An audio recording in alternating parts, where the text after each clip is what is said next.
রোজার এত ফজিলত, নামাজের পুরস্কার রোজার পুরস্কার আলাদা। বান্দা তেলাওয়াত করো, পুরস্কার ফেরেশতার মাধ্যমে দিয়া দিবেন। হজ করো, পুরস্কার ফেরেশতার মাধ্যমে ঘোষণা দিয়ে দিবেন।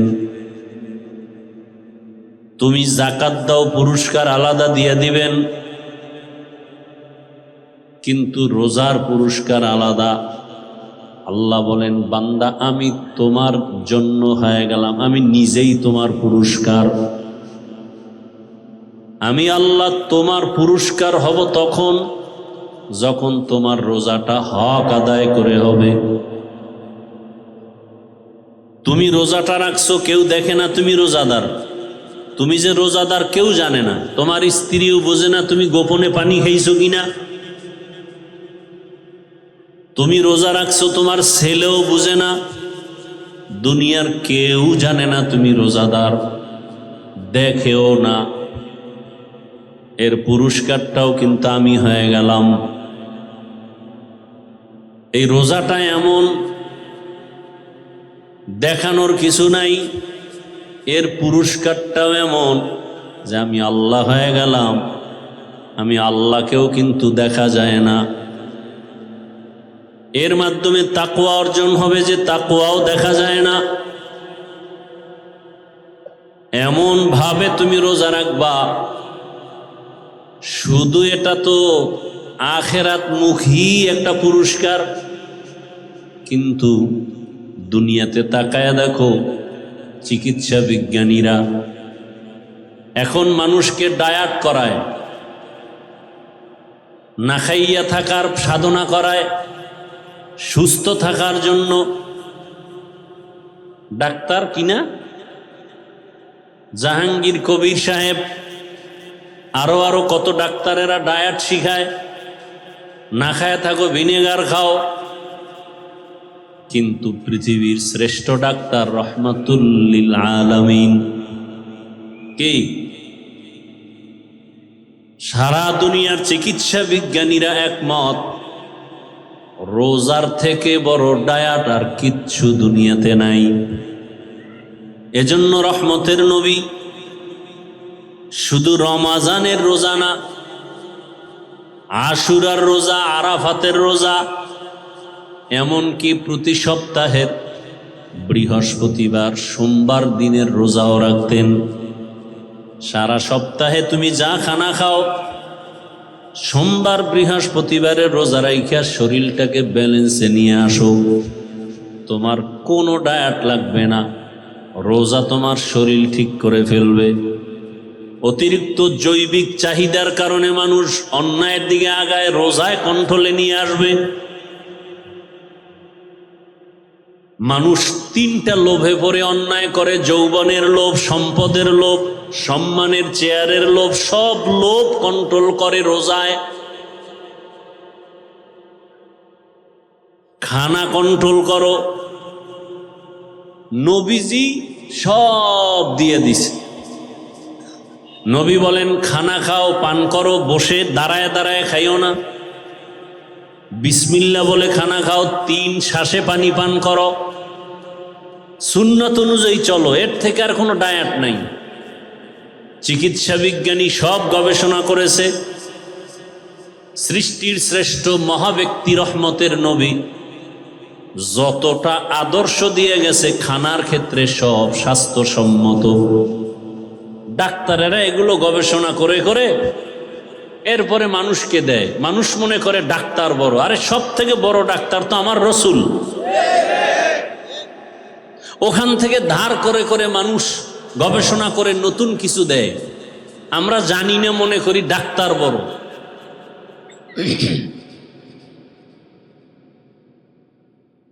নবীজি পানি পান করার নিয়ম শিখাইছেন। ঘুম থেকে উঠে রসুলের আদর্শ কি? ঘুম থেকে উঠার পরে পানি পান করো, বাসি মুখে পানি পান করো, খানা খাওয়ার আধা ঘন্টা আগে পানি পান করো। তো নবীর আদর্শ।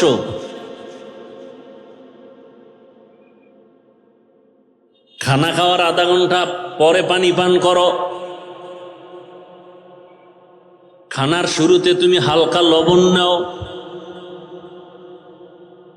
সব রসুলের আদর্শ। যদি কেউ মানে, কিসের দায়া? সোমবার বৃহস্পতিবার তুমি রোজা রাখো, সাহারিতে খানা হালকা খাও। অনেকে পণ্ডিতি করে, ডায়াট করতে গিয়ে সাহারি খায় না, ডায়াট করে। নবীজি বলেন তাসাহহারু ফা ইন্না ফিস সাহুরি বারাকাহ, তোমরা সাহারি খাও, সাহারির মধ্যে বরকত। এখন এক দলে বরকত খাইতে গেয়া দুপুরেরটা শুদ্ধা এমন খাওয়া খায় যে আজান চলে এর মধ্যেও টানতেছে। খাইতে খাইতে এমন খাওয়া খাইছে যে আর হাইটা যে পাশে মসজিদে যাইবে শক্তি নেই, ঘরে বইয়েই নামাজ পড়ে। নামাজ যে পড়বে তাও দাঁড়ানোর শক্তি নেই, বয়ে বয়ে পড়ে। একদল সাহারি খাই না, দুই কারণে। এক তো যে ঘুম নষ্ট হইব, এই জন্যই সন্ধ্যা রাত্রে খাইয়া ঘুমায়, বাস আর উঠবে না। আর একদল ডায়েট করে, এই জন্য খায় না, বরকত থেকে বঞ্চিত। আর একদল বরকত নিতে গিয়ে এমন খাওয়া খায় যে দুপুরেরটা শুদ্ধ। আল্লাহ মাফ করেন। মানে বাড়াবাড়ি সারাসারি দুটোটা আমাদের মধ্যে, মধ্যম পন্থায় আমরা নাই। রমাজানের ভেতরে মৌলিক কয়েকটা আমল আমাদের, মৌলিক রমাজানের মধ্যে মূল আমল। এক নম্বরে রোজা রাখা, এক নম্বরে। দ্বিতীয় আমল হল রাতের তারাবিহের নামাজ। রোজা রাখে, তারাবি করে না। রোজা রাখি কতটুকু, ওই যে রোজার হক আদায় করেন কিনা? সারাদিন না খায়া থাকা কি রোজা? হ্যাঁ, যারা শুধু না খায়া থাকেন, চোখের রোজা, হাতের রোজা, জবানের রোজা, কানের রোজা, অন্তরের রোজা, এটা ঠিক নাই। তারা আমাকে বরিশালে বলে বাদুর, কলা গাছের সাথে একটা প্রাণী থাকে বাদুর কয়, চিনেননি? ও কিন্তু সারাদিন কিচ্ছু খায় না, ও রোজা রাখে। সূর্য ডুবলেই ওর খানা শুরু, ইফতারি করে। তো ওই বাদুরের মতো হইল। তা আপনার তো এটা রোজা হইল না। চোখের রোজা, হাতের রোজা, জবানের রোজা, অন্তরের রোজা। এরপরে ইফতারি সাহারি হতে হবে হালাল উপার্জনের মাধ্যমে। হাদিস শরীফে নবীজি বলেন প্রতিদিন ইফতারির টাইমে 6 কত কত, আর এক শূন্য, আর একটা শূন্য, আর এক শূন্য, কয় হাজার? প্রতিদিন 60,000 গুনাহগারকে আল্লাহ মাফ করে দেন। এই পুরা রোজায় যত লোক মাফ হলো, ঈদের আগের রাত পুরা রমাজানে যত লোক মাফ হলো, এক রাত্রে সব মাফ। তাহলে ইফতারি করাইতে পারলে আরো কত লাভ। আপনারা নিজেরা যারা ইফতারি করেন ঘরের মধ্যে, কত ইফতারি ফালায় দেন, অথচ কত গরিব আছে একটা খেজুর কেনার টাকা নাই, নাই? কত ইফতারি নষ্ট করেন। আবার কত তালিবুল ইলম আছে, ছাত্র আছে, গরিব এতিম, 24 ঘন্টা কোরআন পড়ে, কোনো গুনাহ আমল নামায় নাই, কিন্তু গরিব, ভালো ইফতারি পায় না। কত ইফতারি ফালায় দেন, অথচ ওরা ইফতারি পায় না। আপনারা ইফতারি দেওয়ার জায়গা পান না, অথচ ওরা খায়া দোয়া করবে, ওদের দোয়া কবুল। একজন বুজুর্গ নিসার উদ্দিন রহমাতুল্লাহ আলাই, হাজার হাজার ছাত্র, ছোট ছোট বাচ্চা কোরআন পড়ে, কোনদিন সামনে গিয়ে ইমামতি করে না। ছাত্রদেরকে বড় এক ছাত্রকে ইমাম বানায়, পেছনে নামাজ পড়ে, কি ব্যাপার? ওদের প্রত্যেক কদমে কদমে গুনাহ মাফ। ফেরেশতারা ওদের কদমের নিচে নূরের পাখা বিছায়া দেয়।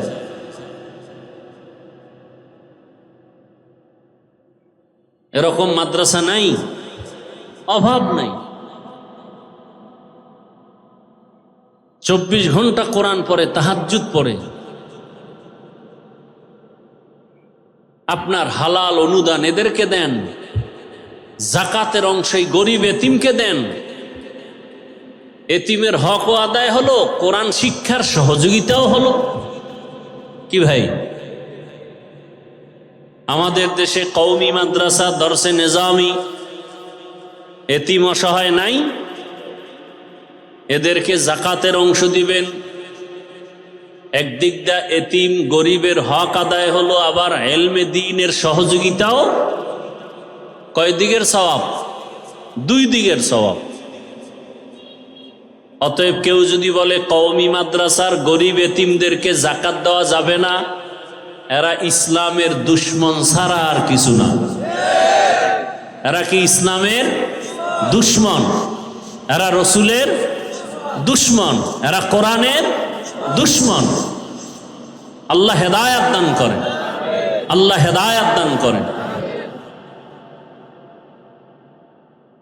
বরং যারা কওমি মাদ্রাসায় লেখাপড়া করে, কোরআন পড়ে, হাদিস পড়ে, ক্বালা রাসূলুল্লাহ পড়ে, আলিফ লাম মিম পড়ে, 24 ঘন্টা তেলাওয়াত করে, এতিম গরিব অসহায় এদেরকে জাকাতের অংশ দিলে একদিক দিয়ে হবে এতিম গরিবের হক আদায় করা, অন্য দিক থেকে হবে রসুলের দ্বীন হেফাজতের সহযোগিতা করা। 2 দিকের সহযোগিতা হবে, 2 দিকের হক আদায় হবে। আল্লাহ সবাইকে সহি বুঝ দান করেন।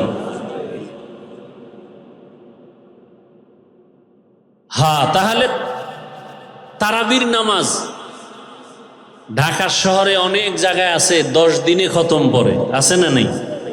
তার মানে কি 10 দিন তারাবি চলবে, খতম চলবে, আর বাকি রমজানে তারাবি নেই। কি এক অবস্থা আমাদের!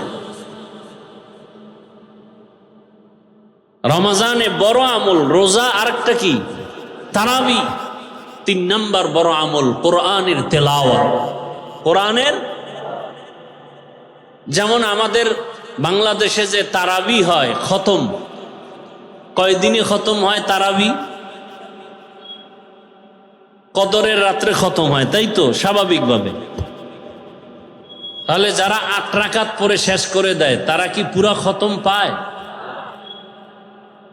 স্বাভাবিকভাবে তো 20 রাকাতে চলে খতমের নিয়মটা। তাহলে যদি পুরা 20 রাকাত পড়েন তো একটা খতম তো হয় তারাবির মাধ্যমে।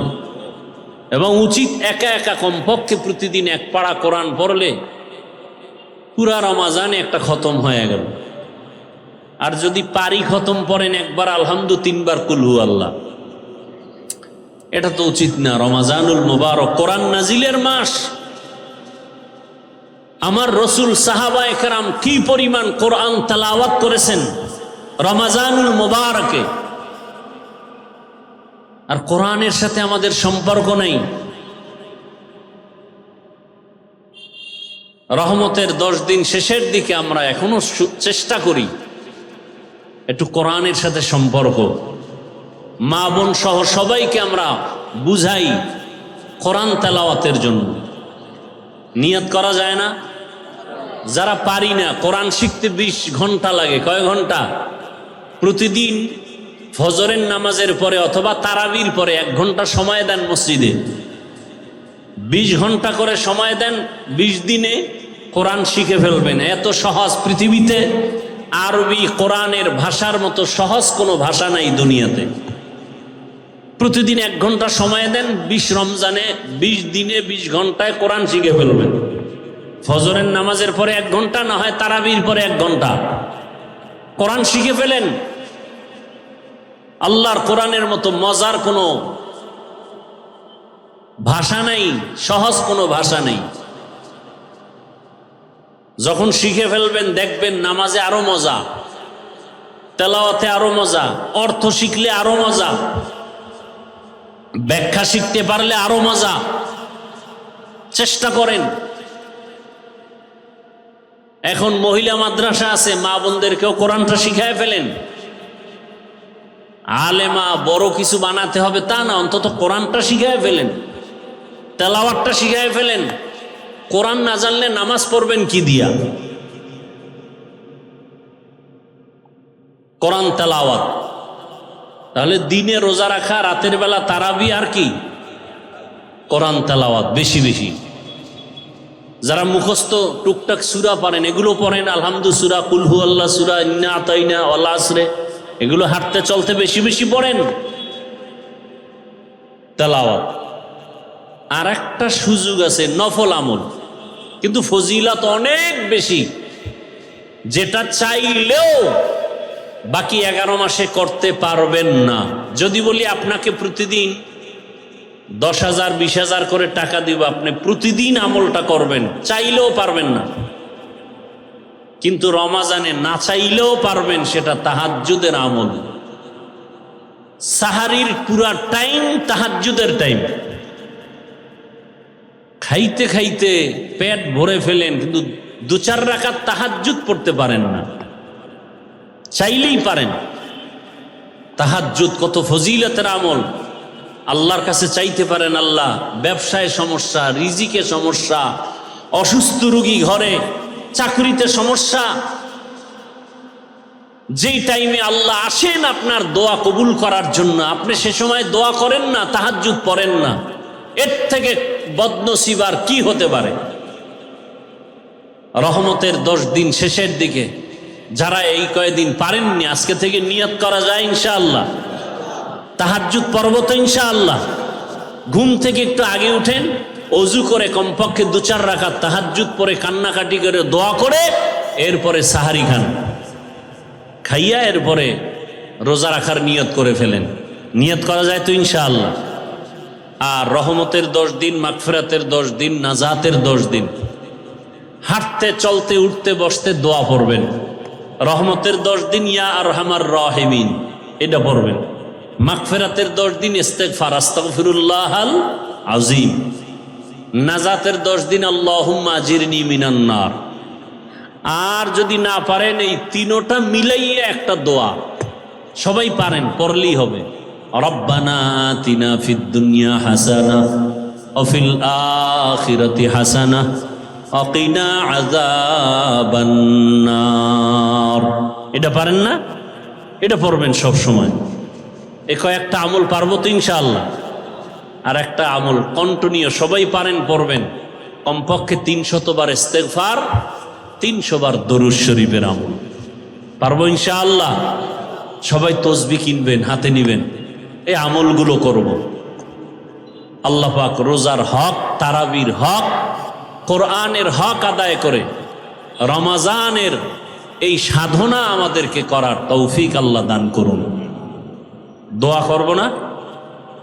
সবাই একটু দরুদ শরীফ পড়ে আল্লাহুম্মা সাল্লি আলা মুহাম্মদ ওয়া আলা আলি মুহাম্মদ কামা সাল্লাইতা আলা ইব্রাহিম ওয়া আলা আলি ইব্রাহিম ইন্নাকা হামিদুম মাজিদ। আল্লাহুম্মা বারিক আলা মুহাম্মদ ওয়া আলা আলি মুহাম্মদ কামা বারাকতা আলা ইব্রাহিম ওয়া আলা আলি ইব্রাহিম ইন্নাকা হামিদুম মাজিদ। মাদ্রাসার জন্য দোয়া, এলাকাবাসীর জন্য দোয়া, আয়োজনকারী, সহযোগিতাকারী সবার জন্য আমিও দোয়া চাই। মাদ্রাসার জন্য আল্লাহ পাক রব্বুল আলামিন যে কথাগুলো বললাম আমাকে আপনাদের সকলকে ভুল ত্রুটি ক্ষমা করে সহি তরিকা আমল করার তৌফিক দান করেন। আলহামদুলিল্লাহ রব্বিল আলামিন। আল্লাহ বাকি দিনগুলো রোজার হক আদায় করে রাখার তৌফিক দান করেন। চোখের রোজা, হাতের রোজা, জবানের অন্তরের রোজা কবুল করে নেন। আয় আল্লাহ তারাবির হক আদায় করার তৌফিক দান করেন। মা বোনদের কবুল করে নেন। আয় আল্লাহ যারা ব্যবসা চাকরি করে কামাই রুজিতে হালালভাবে বরকত বাড়ায় দেন। সারা দুনিয়াবাসীকে মাফ করে দেন। বাংলাদেশ শান্তির দেশ বানায় দেন। আয় আল্লাহ অভাবীদের অভাব দূর করে দেন, ঋণ আদায়ের ব্যবস্থা করে দেন। মাদ্রাসা মসজিদগুলো কবুল করে নেন। আয় আল্লাহ অভাবীদের অভাব দূর করে দেন। আয় আল্লাহ পরিবারের মধ্যে শান্তির ব্যবস্থা করে দেন। সন্তানগুলো নেককার বানায় দেন। আয় আল্লাহ তাআলা মেহেরবানি করে দিলের নেক আশা পূরণ করে দেন। সুন্নাতওয়ালা জীবন দান করেন। আয় আল্লাহ তাআলা জাহিরি বাতিনি দুশ্মনের মোকাবেলায় বিজয় দান করেন। আয় আল্লাহ তাআলা উলামা তলাবা উম্মতের অন্তরে ইজ্জত মোহাব্বত বাড়ায় দেন। আয় আল্লাহ হাল পরিবারকে হেফাজত করেন। আয় আল্লাহ ভূমিকম্প ভূমিধস অগ্নিকাণ্ডের বিপর্যয় থেকে হেফাজত করেন আল্লাহ। জান মালাহাল পরিবার হেফাজত করেন আল্লাহ। সুন্নতওয়ালা ইজ্জতের জীবন দান করেন আল্লাহ। আয় আল্লাহ তাকওয়াওয়ালা জীবন দান করেন, গুণমুক্ত জীবন দান করেন। আয় আল্লাহ তাআলা মেহেরবানি করে আপনার গোলাম হিসেবে কবুল করে নেন। বরকতি জিন্দেগি দান করেন আল্লাহ, হালাল রিজিক দান করেন আল্লাহ। ঋণ আদায়ের কুদরতের দ্বারা ব্যবস্থা করে দেন আল্লাহ। আয় আল্লাহ তাআলা দিলের নেক আশা পূরণ করে দেন। আয় আল্লাহ আমাদের মা বাবা মুরব্বীরা যারা দুনিয়ায় নাই জান্নাতের ফয়সালা করে দেন। যারা বেঁচে আছেন হায়াত বাড়ায়া দেন। অসুস্থ যারা কুদরতের দ্বারা সুস্থতার নেয়ামত দান করেন। আয় আল্লাহ নবীজির মোহাব্বতে আমাদেরকে কবুল করে নেন। আয় আল্লাহ তাআলা সবার দিলের নেক আশা পূরণ করে দেন। আয় আল্লাহ 5 ওয়াক্ত নামাজি বানায়া দেন। গুনাহের প্রতি ঘৃণা জমায়া দেন। নেক আমলের আগ্রহ বাড়ায়া দেন। আয় আল্লাহ তাআলা দায়েমান সমস্ত আমল করার তৌফিক দান করেন। নবীজির মোহাব্বতে আমাদের দোয়া কবুল করে নেন। ওয়াসাল্লাল্লাহু তাআলা আলা খাইরি খালকিহি মুহাম্মাদ ওয়া আলা আলিহি ওয়া আসহাবিহি আজমাইন বিরহমাতিকা ইয়া আরহামার রাহিমিন।